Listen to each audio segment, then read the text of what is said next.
Sí.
Igual, eso es ponerse.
Bien, buenos días.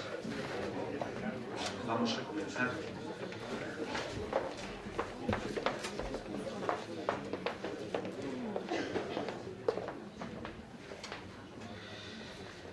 Para mí es un gran honor, y no lo digo con la exageración propia, habitual de este tipo de discursos, presentar al ponente de esta mañana. Y creo sinceramente que para todos nosotros es un auténtico privilegio poder escucharlo. Sin temor a equivocarme, puedo decir que Monseñor Julián López Martín es una de las personas que más sabe de liturgia de toda España, si no la que más. Y esta mañana tenemos la oportunidad de escucharle a propósito del tema de la relación intrínseca entre celebración y adoración en Sacramentum Caritatis, profundizando así en las ideas y la temática que ayer expusiera con maestría Monseñor Marini. ¿Quién es don Julián López? En el ámbito del estudio y la docencia de la liturgia es sobradamente conocido. Don Julián es un zamorano de Toro, nacido en 1945 y ordenado sacerdote para la diócesis de Zamora en 1968. Allí desempeñó diversos cargos, entre ellos el de delegado episcopal de liturgia, y de allí partió a Roma para estudiar liturgia en el Pontificio Instituto Litúrgico, precisamente en los años de efervescencia de la reforma litúrgica querida por el Concilio Vaticano II. En Roma, don Julián coincidió con una auténtica constelación de profesores, auténticos sabios en materia litúrgica, que fueron los artífices de esta reforma, desde Salvatore Marsili, Adrián Nosán, Aquile Triaca y tantos otros. Doctorado en liturgia en 1975, don Julián vuelve a España y comienza una amplísima labor litúrgica, tanto desde la pastoral como desde la docencia en diversos centros, entre ellos la Universidad Pontificia de Salamanca. Muy pronto comenzará a publicar una gran cantidad de artículos y de libros. Como sería imposible citarlos todos, incluso citar los más importantes, y abarcando tantísimos aspectos de la realidad litúrgica, voy a nombrar solamente dos, quizás los que más han influido en mi propia formación litúrgica. Así, como estudiante de liturgia pude gozar de la obra en 2 volúmenes, En el Espíritu y en la Verdad, publicada entre 1987 y 1994, especialmente el magnífico segundo volumen, con densas páginas que plantean una introducción antropológica a la liturgia. Como profesor, lógicamente, el libro que más ha influido en mí es el que tengo ahora en la mano, el que utilizamos como libro de texto para los seminaristas, la obra La liturgia de la Iglesia, perteneciente a la serie de manuales de teología de la BAC, publicado en 1994 y renovada y aumentada en 2009, aunque ignoro de dónde habrá sacado don Julián el tiempo para hacer dicha renovación. 2 veranos enteros de Caudillo. En 1994 fue ordenado obispo de Ciudad Rodrigo y en 2002 nombrado obispo de León, sede que actualmente ocupa. Ha sido miembro de la Comisión Episcopal de Liturgia y presidente de la misma, y miembro de la Comisión Episcopal de Enseñanza y Catequesis y del Comité para el Diaconado Permanente. En octubre de 2005 participó en la 11ª Asamblea General Ordinaria del Sínodo de los Obispos sobre la Eucaristía, fruto del cual sería la exhortación apostólica Sacramentum Caritatis, de la que hoy nos va a hablar. Con fecha 1 de junio de 2010, Su Santidad Benedicto XVI lo nombró miembro de la Congregación para el Culto Divino y la Disciplina de los Sacramentos. En abril de 2011 fue nombrado delegado nacional para los Congresos Eucarísticos Internacionales y en calidad de tal está hoy entre nosotros. Todo esto, que no son más que unos someros datos sobre el ponente al que nos disponemos a escuchar, no le hace ni mucho menos justicia. Don Julián es un digno discípulo de aquellos gigantes, maestros de la liturgia y artífices de la reforma litúrgica que fueron sus profesores. Él es, en toda la hondura de la palabra, un sabio en esta materia, ante el cual los que nos dedicamos al estudio y a la docencia de la liturgia, fuente y culmen de la vida de la Iglesia, nos sentimos sin duda muy mediocres. Por eso, y dado que el tema de la liturgia nos implica a todos, nos convertimos esta mañana en esos enanos que a hombros de gigantes pueden atisbar una realidad que está en el centro mismo de nuestra vida cristiana. Tiene la palabra nuestro ponente, el excelentísimo y reverendísimo señor Obispo de León, Monseñor Julián López Martín. Pues muchas gracias, don Ramón. Francamente, son muchísimas alabanzas. Dejémoslas ahí para la mayor gloria de Dios, en última instancia. Querido señor Obispo y hermano muy estimado, queridos responsables de todas las obras eucarísticas nacionales, tengo que empezar, desde luego, agradeciendo esta amable invitación que me ha obligado a volver, después de unos años, a releer mis notas personales y toda la documentación. Tengo al menos 5 archivadores repletos de documentación del sínodo del año 2005. Fue una verdadera gracia de Dios el poder participar en aquella asamblea elegido por mis hermanos en representación de la Conferencia Episcopal. Por eso, pues, voy a hablar de lo que yo mismo oí en aquella asamblea.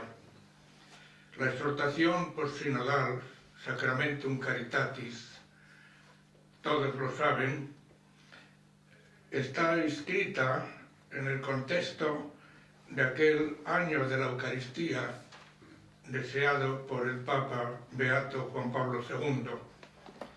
Y desde luego, como broche de oro de aquel año de la Eucaristía, aquel sínodo ciertamente fue un momento espléndido para recordar sencillamente la fe en el misterio eucarístico.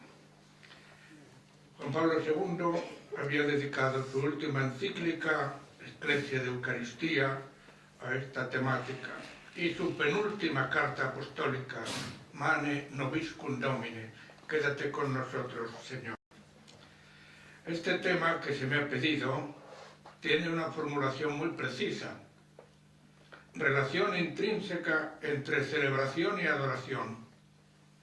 Está tomado de un subtítulo que antecede el artículo número 66 de la citada exhortación apostólica postsinodal. Por tanto, hay una invitación a fijarse en los motivos de fondo que unen celebración y adoración. No es una simple conexión, sino una conexión, la palabra empleada es intrínseca. Lo explicaré en su momento. Quiero recordar que en este texto, cuando el Papa empieza a hablar del culto eucarístico, hace referencia precisamente a un acto de adoración que tuvo lugar en la tarde del día 17 de octubre, en pleno sínodo, en la Basílica Vaticana, presidido por el Santo Padre, con participación de la curia y de toda Roma. Pero lo más interesante fue que esto fue sugerido por un obispo, el obispo de León, de México, que va a tener este año la gracia de recibir nada menos que a Benedicto XVI en el gran santuario de Cristo Rey. Ese obispo, cuando tuvo su intervención, recordó que México tenía 4 millones de adoradores nocturnos. Ahora es una sede arzobispal porque es provincia eclesiástica de reciente creación, y Monseñor Lávago le dijo al Santo Padre: estamos hablando de todo esto, que bien haríamos si diéramos un buen ejemplo a toda la Iglesia. Y eso fue la sugerencia que el Papa aceptó inmediatamente, y él mismo, al hablar de la adoración eucarística, Benedicto XVI, hace referencia a ese momento. Parte de ahí para decir lo siguiente: merece la pena las palabras completas del Santo Padre. Con este gesto de oración, se refiere a esa adoración eucarística, la Asamblea de los Obispos quiso llamar la atención, no solo con palabras, sobre la importancia de la relación intrínseca entre celebración eucarística y adoración. En este aspecto significativo de la fe de la Iglesia se encuentra uno de los elementos decisivos del camino eclesial realizado tras la renovación litúrgica querida por el Concilio Vaticano II. Mientras la Reforma daba sus primeros pasos, a veces no se percibió de manera suficientemente clara la relación intrínseca, repite la palabra, entre la Santa Misa y la adoración del Santísimo Sacramento. Y añade, una objeción difundida entonces se basaba, por ejemplo, en la observación de que el pan eucarístico no habría sido dado para ser contemplado, sino para ser comido. Observación muy importante, también la comentaré enseguida. Hasta aquí las palabras del Papa Benedicto XVI. Esta relación intrínseca es lo que yo quiero analizar a partir de este párrafo, desde luego enmarcado en la doctrina del propio documento y del magisterio del Papa Benedicto XVI. La conferencia es bastante extensa, esperemos que se pueda publicar toda. Tiene realmente 3 partes. La primera es una revista de cómo se llega a esta formulación de la exhortación apostólica postsinodal acerca de la relación intrínseca entre celebración y adoración. Es la parte que quiero ser más breve porque es un poco farragosa ir pasando la referencia a los lineamenta, al instrumentum laboris, a la relación ante disestaciones, antes del debate. Tengo también un resumen de intervenciones de padres sinodales que tocaban este punto, la relación post-disestaciones, después del debate, y después cómo este tema cristaliza en las reuniones de grupos lingüísticos y finalmente en las propuestas que se envían al Papa y en el mensaje del sínodo al pueblo de Dios. Esto es un trabajo para leer, no es para exponer porque se hace pesado y farragoso. Pero sí daré alguna pincelada. La segunda parte es la más importante y la de más calado teológico, la relación intrínseca entre celebración eucarística y adoración. ¿Qué es lo que quiere decir esta expresión? Y finalmente algunas conclusiones de tipo pastoral, que espero que sean útiles para todos. Ese párrafo que he citado antes encabeza, por tanto, una reflexión dedicada al culto eucarístico en la exhortación apostólica postsinodal. Y expresamente se afirma que la adoración no es sino la continuación obvia de la celebración eucarística, la cual es en sí misma el acto más grande de adoración.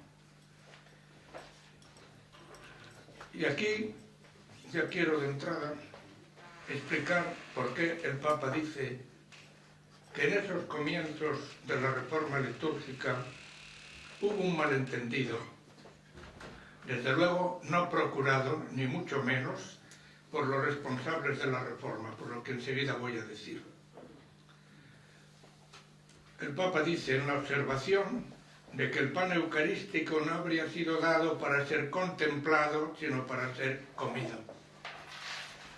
El Papa no lo dice, pero los que hemos tenido, entre otras tareas, la suerte de ser profesores de liturgia, concretamente de la Eucaristía, yo lo he sido unos años en la Universidad Pontificia de Salamanca, sabemos que esta objeción procede nada menos que de Lutero, el cual, con su manera de interpretar la Escritura,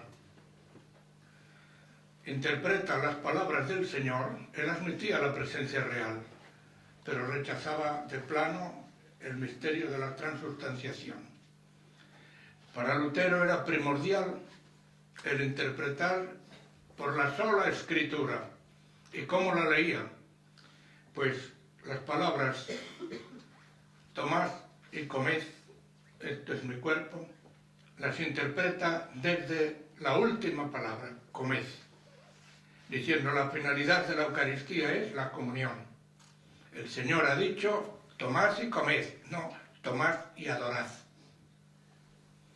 Desde esa lectura, evidentemente, rechazaba de plano todo culto eucarístico que venía desde las controversias en la época de Berengario, siglos IX, siglo XI, y que tanto se desarrolló, especialmente en el siglo XIII, el culto eucarístico fuera de la misa, con un pequeño inconveniente, que muchos fieles corrían a la iglesia para ver la sagrada forma, pero luego no comulgaban. Esto es una cosa que nos trae a mal traer también. Y añadido a ese modo de interpretar la Escritura, le lleva a esa afirmación. El Señor no ha pedido ni ha querido ser adorado en el sacramento. Y a eso viene esta palabra. El pan eucarístico no habría sido dado para ser contemplado, sino para ser comido. Esta es la objeción de Lutero. Veremos cómo la rebate el Papa.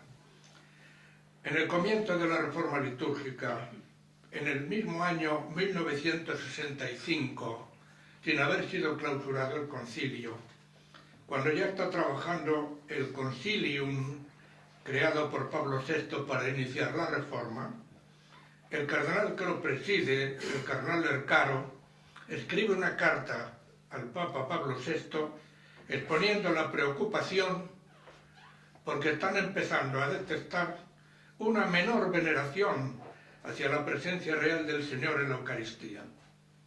Y le preguntaba si le parecía oportuno la publicación de una instrucción que armonizase la renovación litúrgica con el culto eucarístico a la luz de la tradición de la Iglesia.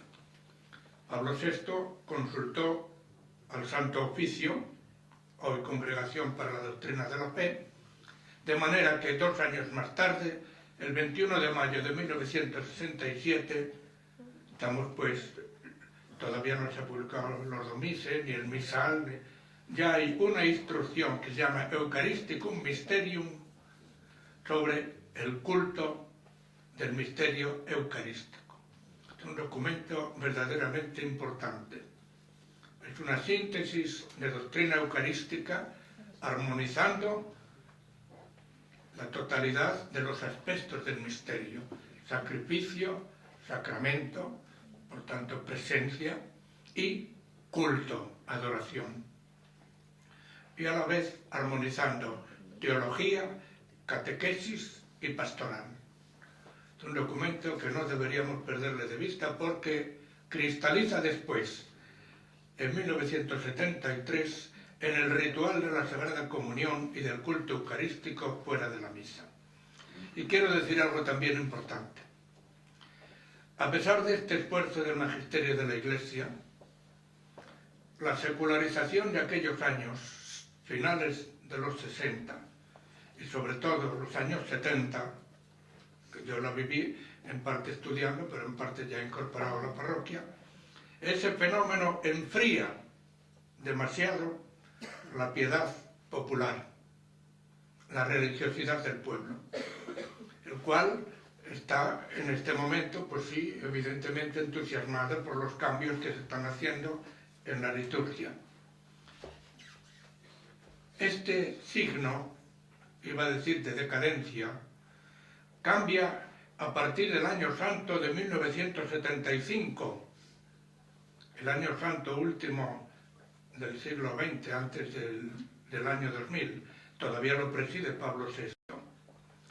Y un año después, Pablo VI publica un precioso documento dedicado al culto de la Virgen María, la Marialis Cultus.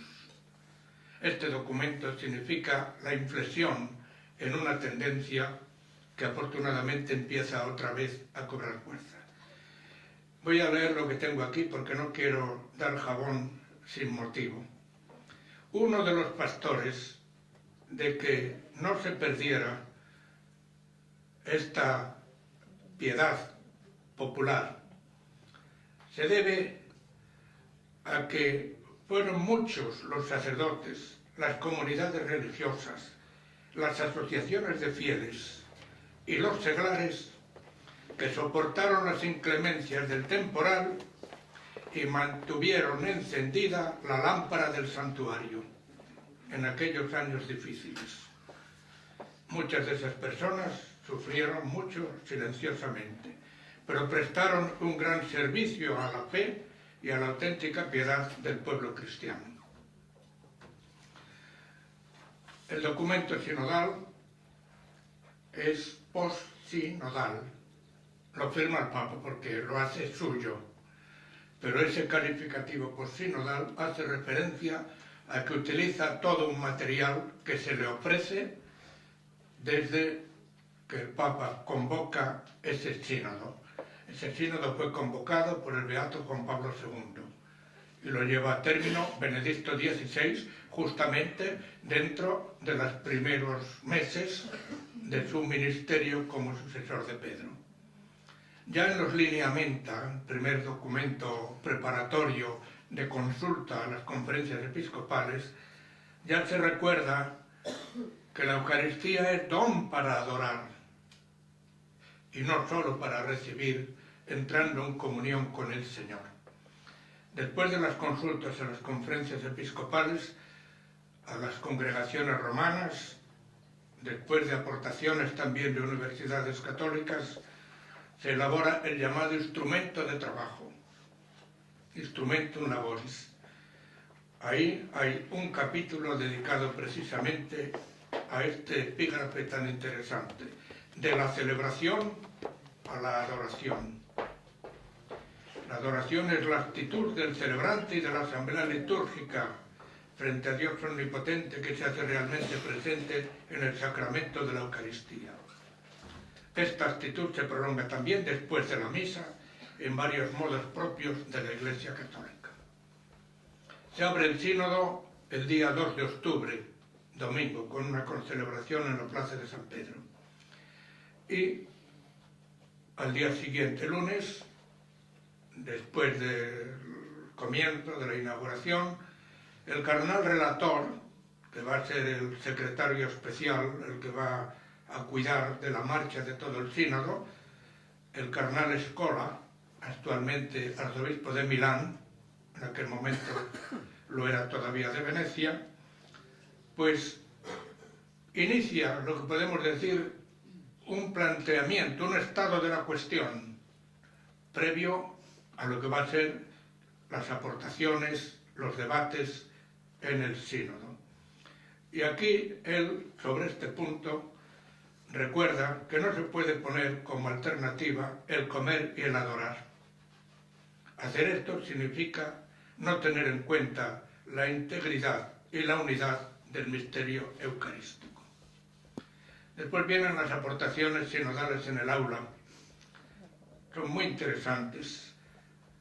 Yo recuerdo ahora mismo la del superior de los clérigos de San Viator, que recuerda la doctrina del ritual de la Sagrada Comunión y del culto eucarístico fuera de la misa, donde se recuerda que el fin primero y primordial de la reserva de la Eucaristía es la administración del viático a los moribundos.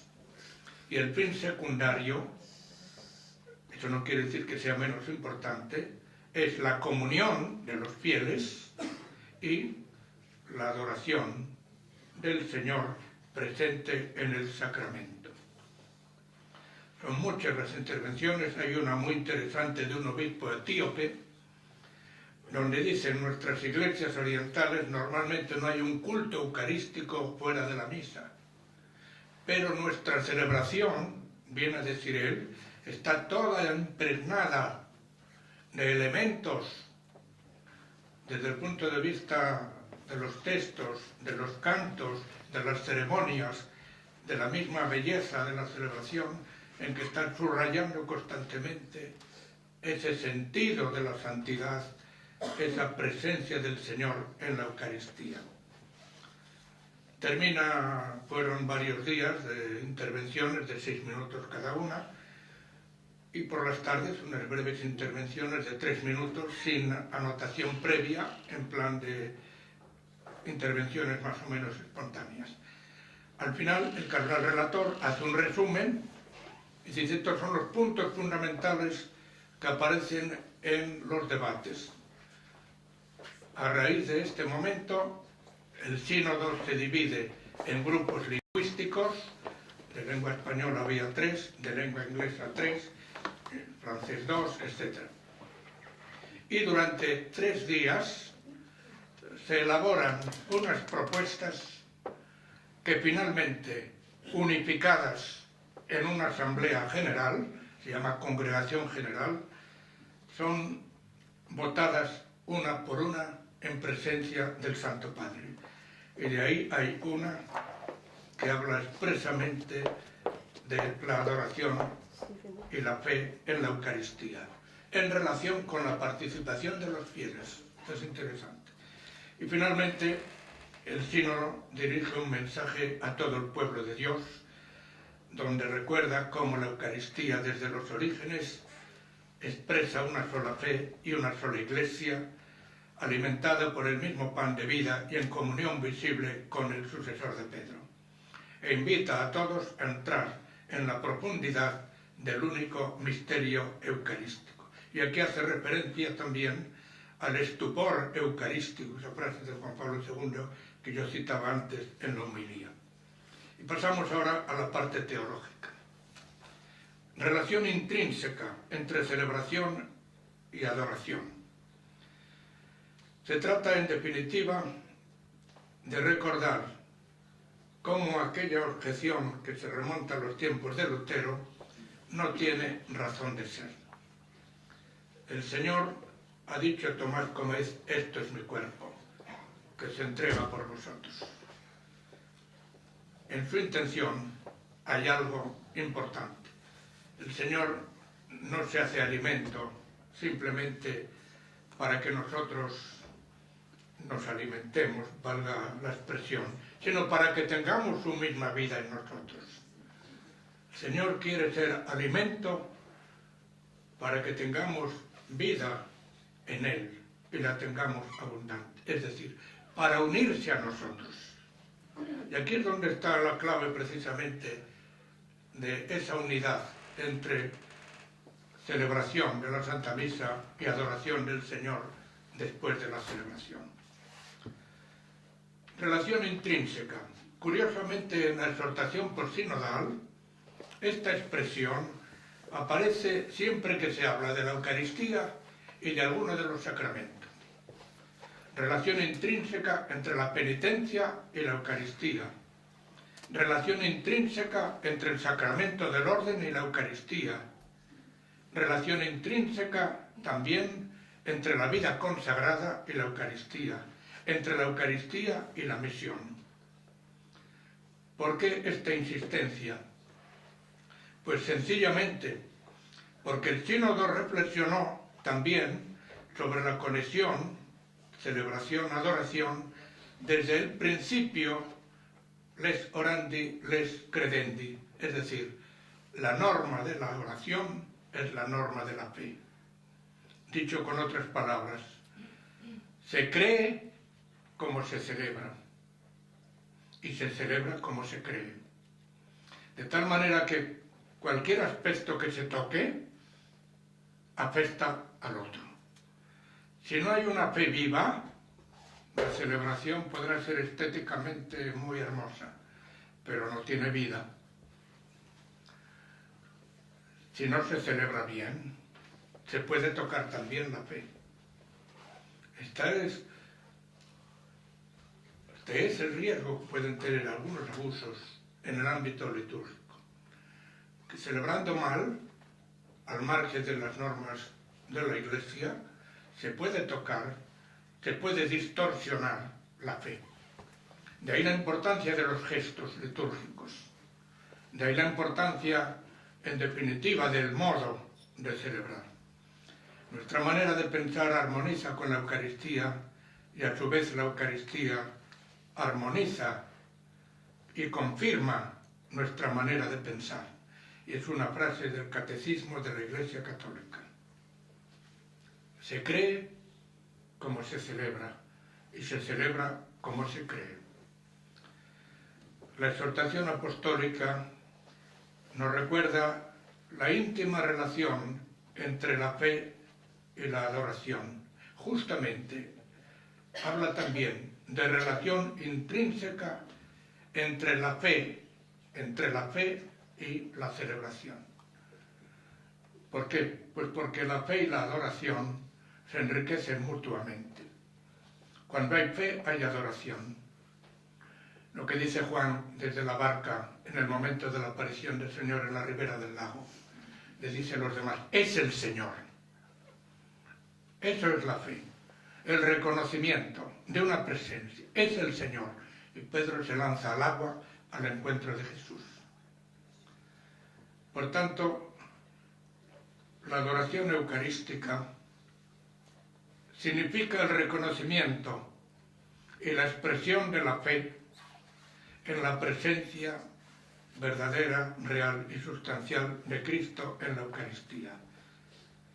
Por tanto, esta actitud de fondo significativa de la fe, dice Benedicto XVI, es uno de los elementos decisivos del camino eclesial realizado tras la renovación litúrgica querida por el Concilio Vaticano II.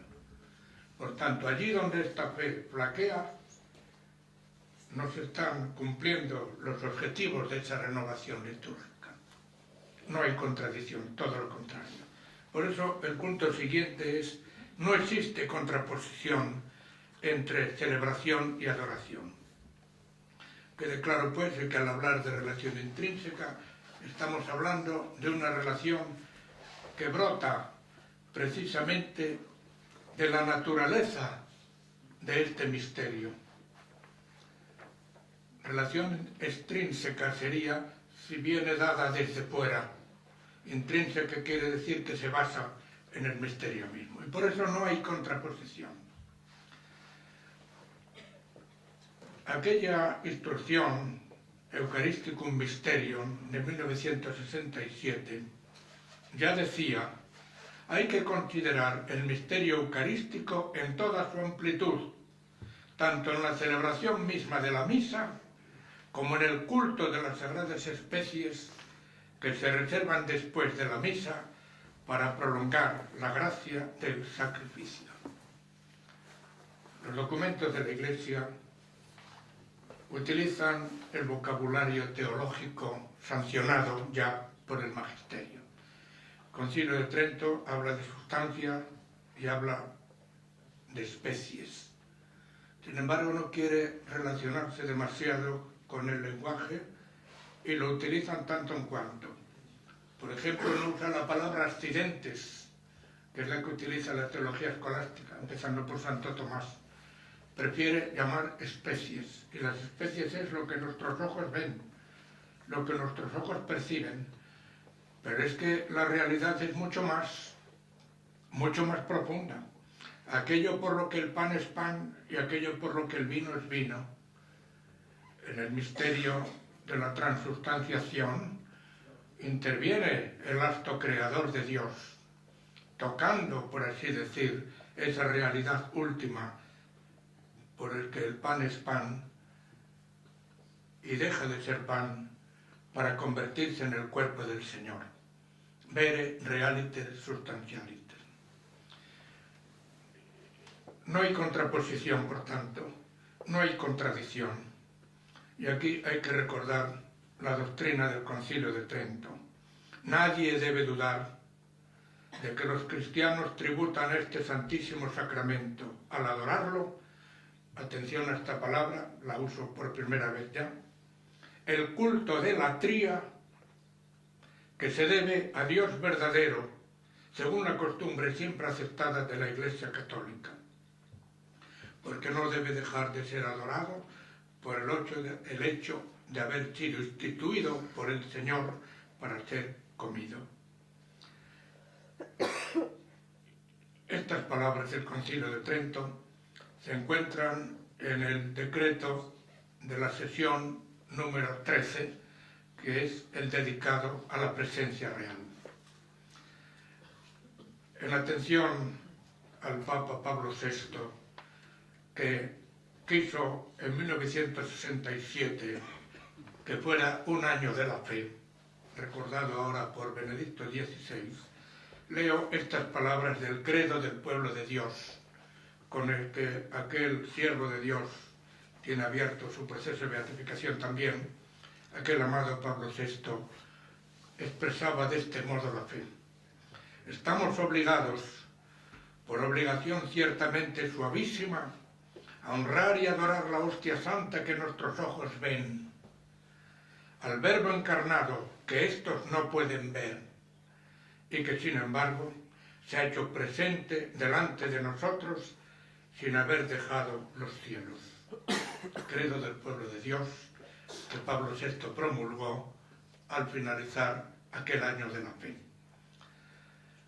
En torno a esto, todas las expresiones del culto eucarístico fuera de la misa, la exposición prolongada o breve del Santísimo Sacramento, la bendición solemne con la custodia o con el copón, las procesiones eucarísticas, especialísimamente la de la solemnidad del Corpus Christi, el culto de las 40 horas, la visita al Santísimo, la adoración continuada. En León tenemos esa gracia desde tiempo inmemorial, de día y de noche. Solo se interrumpe el Jueves Santo, cuando se coloca en el monumento, y el Viernes Santo se consume.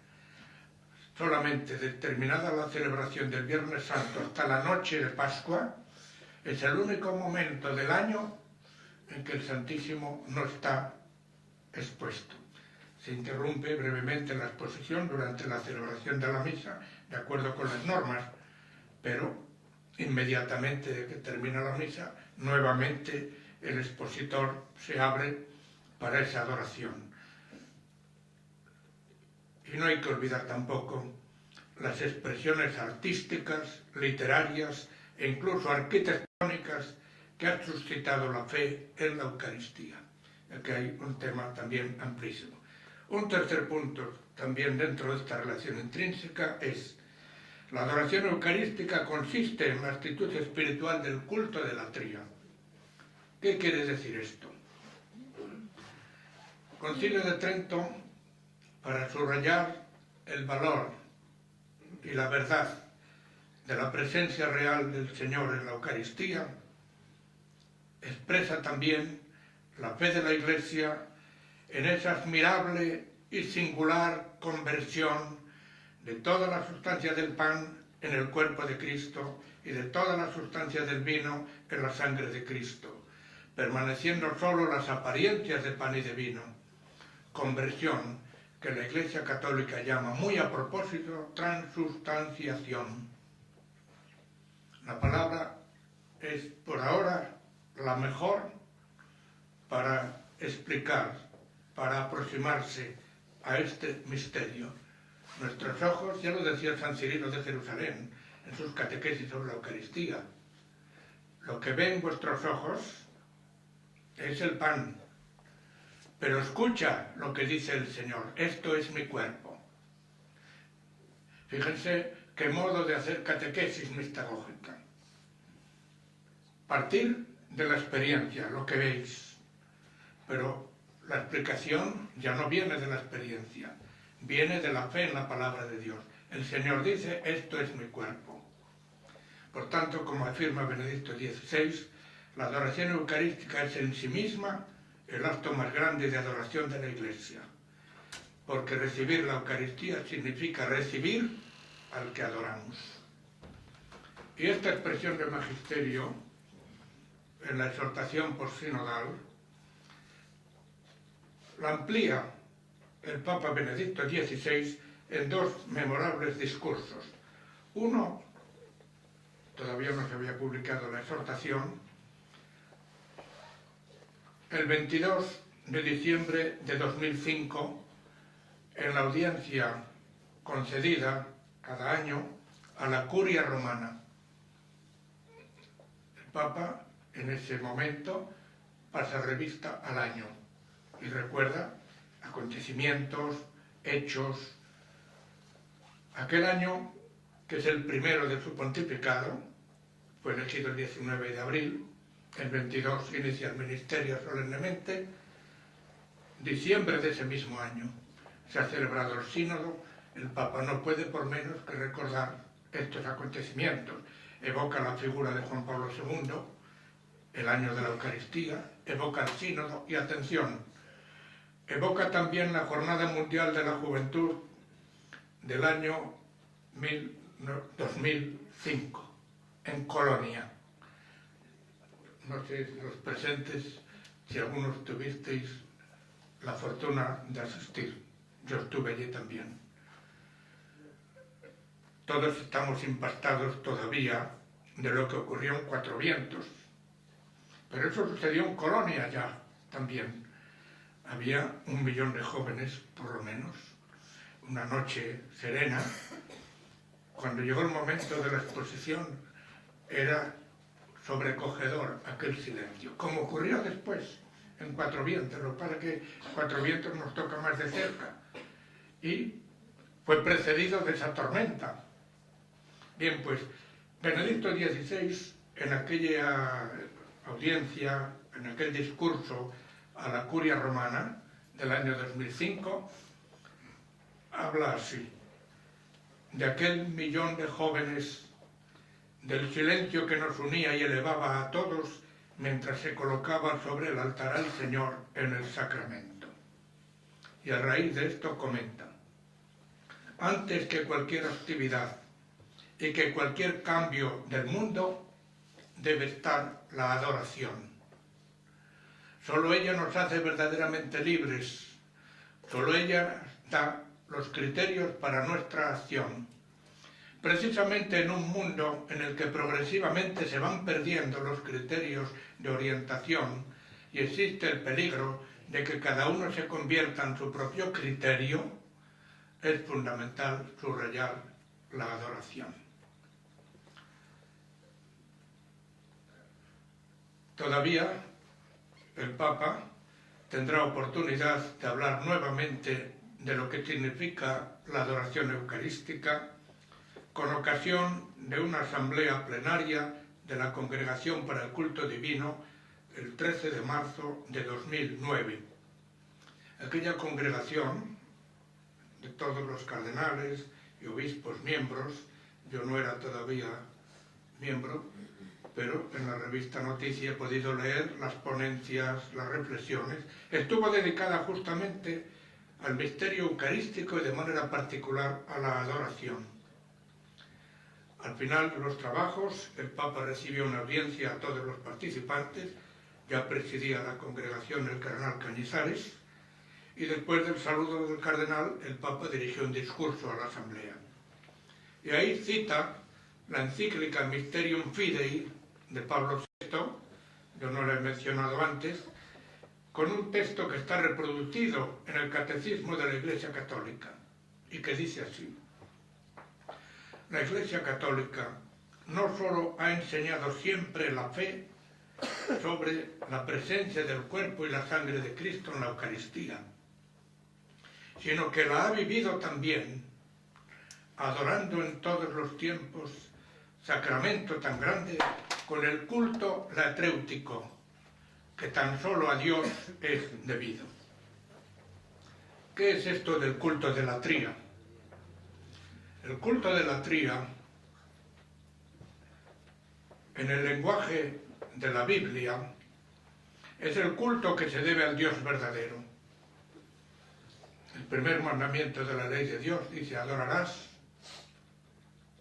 a Dios y a Él solo servirás. Es el culto que se puede dar únicamente al Dios verdadero. Por tanto, de ahí viene la palabra idolatría, que es la adoración a los ídolos, la adoración que solo se puede dar a Dios.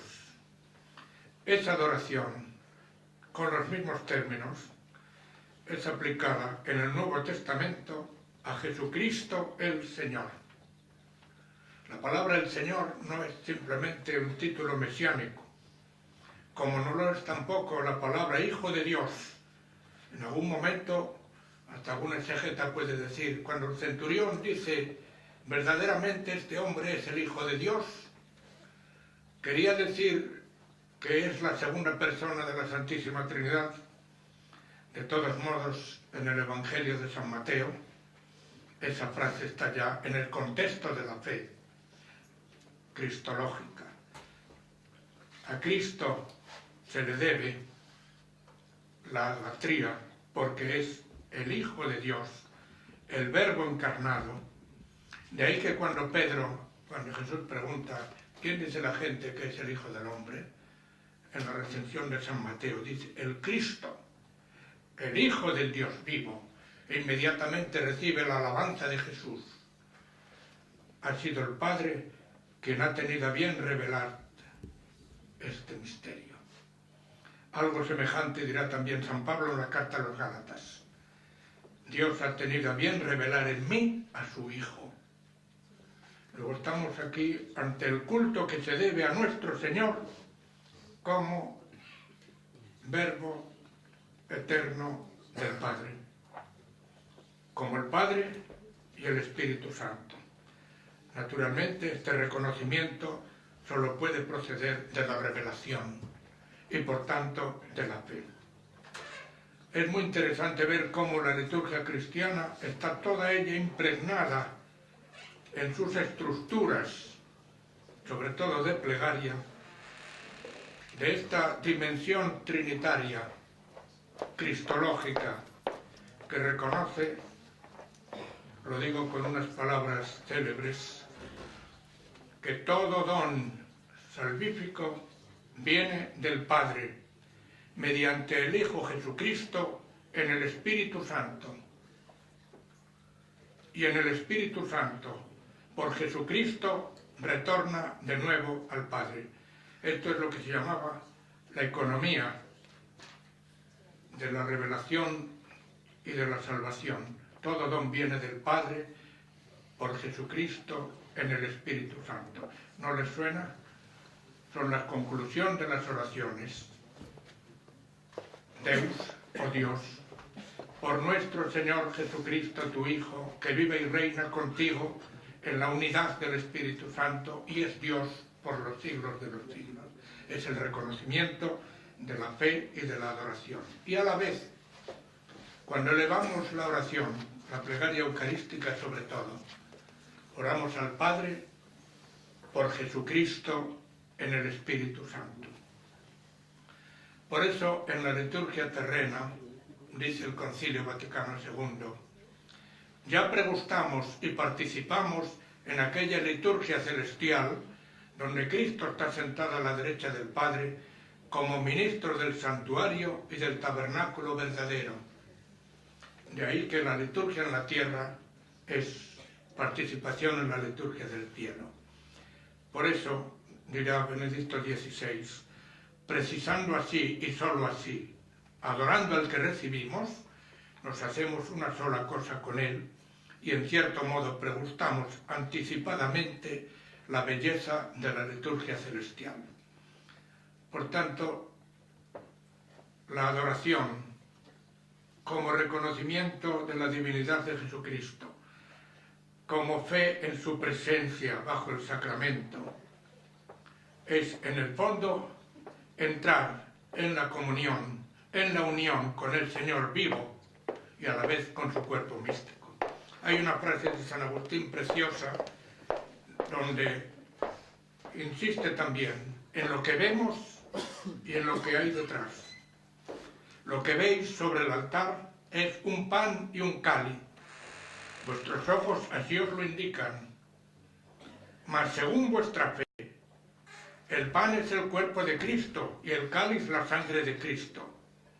Si queréis entender el cuerpo de Cristo, escuchad al apóstol que dice a los fieles, vosotros sois el cuerpo de Cristo y sus miembros. En consecuencia, atención a esta frase que es espléndida. Si vosotros sois el cuerpo y los miembros de Cristo, sobre la mesa del altar está el misterio que sois vosotros mismos y recibís el misterio que sois. El cuerpo de Cristo, Él es la cabeza. De alguna manera ha querido unirnos a Él. No es que en la Eucaristía estemos nosotros, usted la Iglesia, no. En la Eucaristía está la cabeza de la Iglesia. Pero en la intención del Señor está esa fusión, esa unión, esa integración, valgan las palabras, siempre se quedarán cortas para expresar la grandeza del misterio. Por eso, ahora ya cito nuevamente a San Agustín, a lo que respondéis con el amén, y vuestra respuesta es vuestra rúbrica. es decir, el misterio. Se te dice el cuerpo de Cristo y respondes amén en el momento de la comunión. Sé miembro del cuerpo de Cristo para que sea auténtico tu amén. Yo diría, sea auténtica tu adoración del cuerpo de Cristo para que sea auténtica también tu participación eucarística. Finalmente, fecundación e influjo mutuos entre celebración y adoración eucarística. Ya me estoy pasando del tiempo que me habían indicado, por eso voy a leer los enunciados, habría que explicarlos. No puede haber adoración sin celebración, ni celebración sin adoración. Quiere decir que no hay adoración eucarística si antes no se ha celebrado la Santa Misa. Algo obvio, ¿verdad? Pero esto tiene su sustancia, porque esa celebración necesita de la adoración. Por otra parte, la adoración es el alma de la celebración, porque la adoración es el fruto y la expresión de la fe en la presencia real de Cristo bajo las especies sacramentales. Tercero, la adoración se prolonga en los actos o formas de culto eucarístico fuera de la misa. Y por último, los actos de culto a la Eucaristía fuera de la misa, impregnados de las actitudes de fe y adoración, conducen de nuevo a la celebración y a una participación más viva e intensa en ella. Estas 4 conclusiones de carácter teológico pues quedan para la publicación. Algunas consecuencias pastorales, muy brevemente.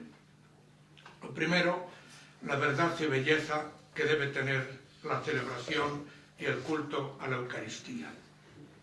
Verdad y belleza, desde la doctrina de Benedicto XVI.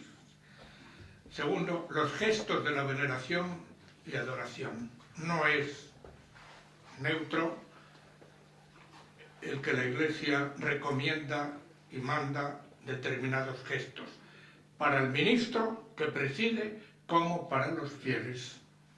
Entre estos gestos están las inclinaciones, está la señal de la cruz, está la genuflexión, está el mostrar a los fieles las sagradas especies, etc. Verdad y belleza. Los gestos hay que realizarlos con dignidad, pero sobre todo con la autenticidad que da la fe. Sin afectación, con naturalidad, pero siempre interiormente reconociendo lo que hacemos. El modo de comulgar, algo que no se observa apenas. Los fieles pueden comulgar de pie o de rodillas. Si eligen comulgar de rodillas, el gesto mismo ya es un gesto de adoración.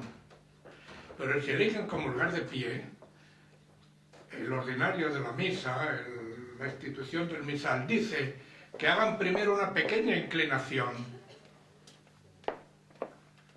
Y si eligen la comunión en la mano, la palabra de San Cirilo, pon tu mano derecha debajo de la izquierda como si hicieras un trono y ten cuidado de que no se caiga ni la más pequeña partícula, porque dice él, si en tus manos te pusieran polvo de oro, ya procurarías no perder el más mínimo fragmento.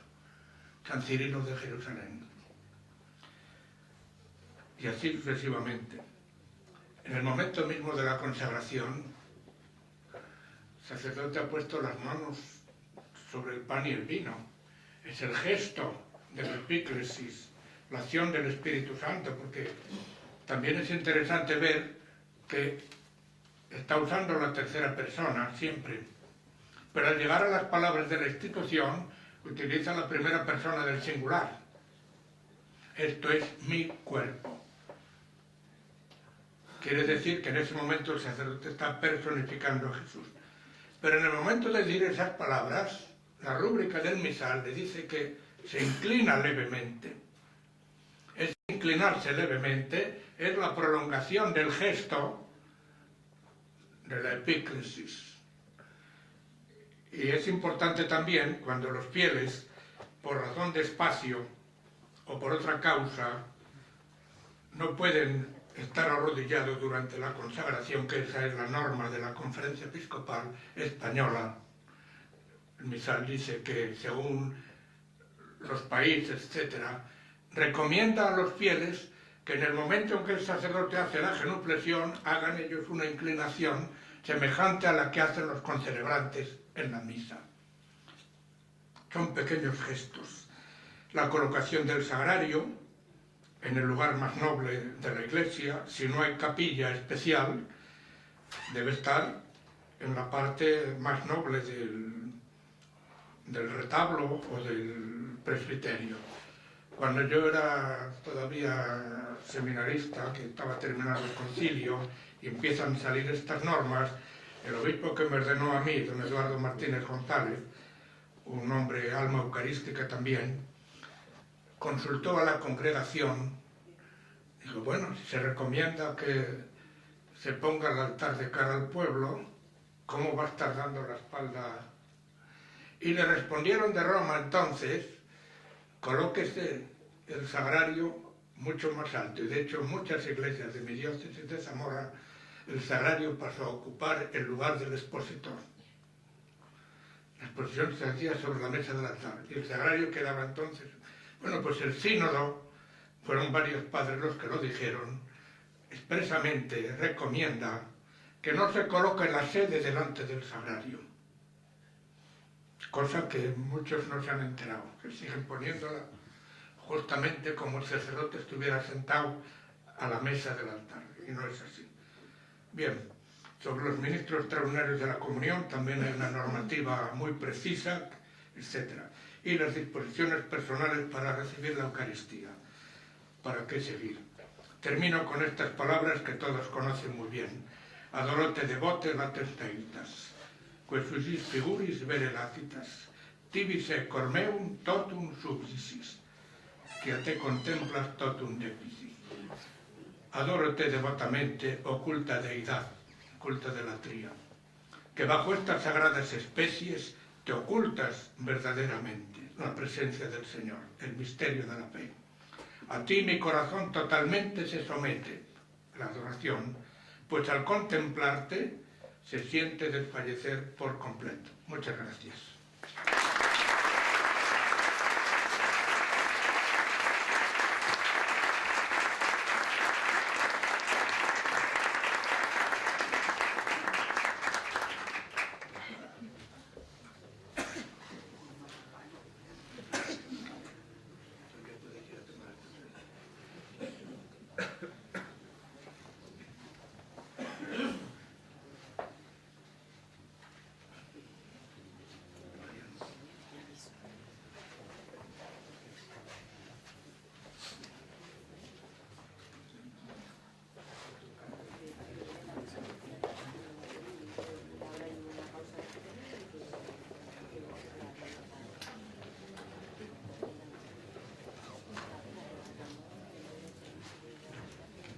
A continuación tendremos una pausa café, reanudaremos la sesión a las 12:10.